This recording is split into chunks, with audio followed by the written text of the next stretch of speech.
Ukrainian officials say that the Black Sea port of Odesa has come under Russian attack for the second night in a row.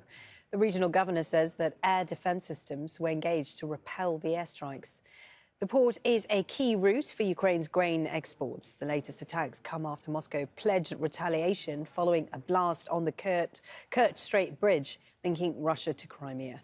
Residents have been urged to stay in shelters. Further in Ukraine's east, battles are intensifying as both sides try to break through the front lines. Kyiv says Russia is amassing 100,000 soldiers and around 900 tanks. Baig visited one town to gauge how residents are coping. There's an eerie emptiness in Siversk. The grass is overgrown, stray animals wander the streets. The buildings are burnt out shells of what they were before the war. Thousands of people used to live here. Few remain. This man tells us, we receive aid, but every day they fire mortars. I'm fed up with it. We hear the bang and 4 seconds, 3 seconds, 2 seconds they land.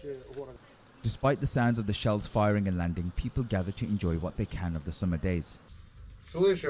When the missiles hit, we were here. Where else would we be? We saw the two clouds rise from two locations, mushroom shape. Nobody was injured. It was just very powerful and everything shook. It's the little everyday things that people hold on to here.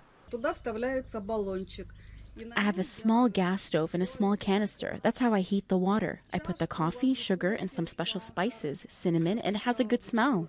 Zoya says she doesn't want to leave. When people go to other parts of Ukraine that don't see the war, they say, "You're from Donbass? This all happened because of you. Go back to Donbass. Why don't you flee elsewhere?" But where should we flee? Some hostel? I live in my own flat. My own. From the edge of town you can see Lysychansk. Russian forces took control of it in July last year. Everything in between is considered too dangerous to visit. The playground is empty.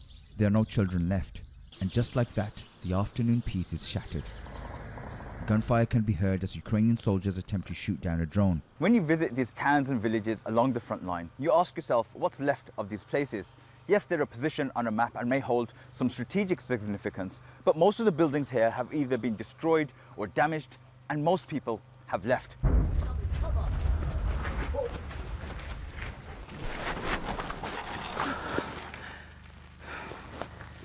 And that gives you an idea of what this place is going through. There's artillery strikes and there's drones up in the air. And we can't leave until there's a lull in the battle, because we don't want to become a target. Baig, Jazeera, Siversk, Eastern Ukraine.